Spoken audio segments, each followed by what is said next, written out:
To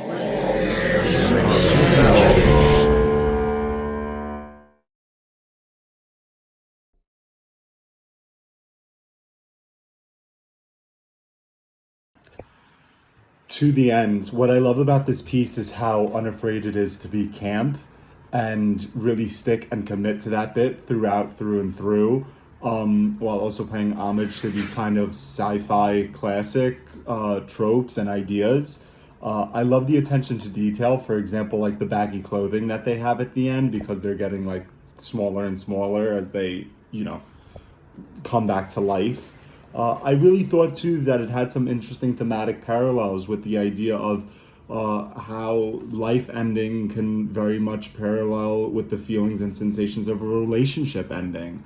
And the music really brings it all together. It gives the piece further character and style and color, and just kind of glues all of these great elements together, solidifying it and making it just for a really enjoyable time.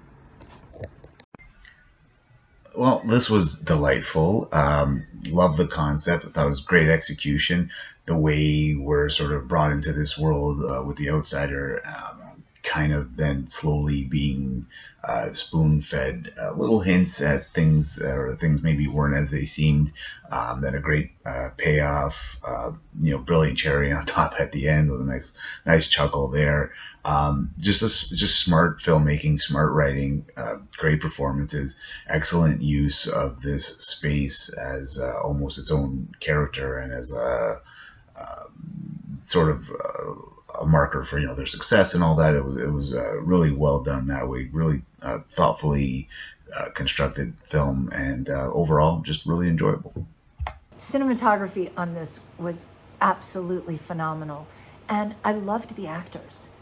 Each of the actors were incredibly believable. They were all very, very organic. I loved that. I also loved the premise of this story. It was very believable to think that with the advancements in medical technology that we've had and the things that we could do now, that this could be something that would actually happen. They would find a reanimation drug to be able to bring people back to life. That's something that seems like it would be very doable and very Black Mirror. The only thing that confused me was I don't understand why the friend was there if she had an apartment of her own. It was like she was moving in with them, and it wasn't really clear if she was moving in with them or if she was visiting. I didn't understand why she was there. The other thing that stood out to me was the musical choices. It felt like with the premise and the storyline, the music choices didn't quite fit the film. It felt very, almost too light, like it was a comedy rather than a little bit more sinister, a little bit more mysterious. The music reminded me of the Clue film from 1985. So yeah, I mean, I liked it. There were a couple of things that stood out to me and I thought, huh. But yeah, nice job.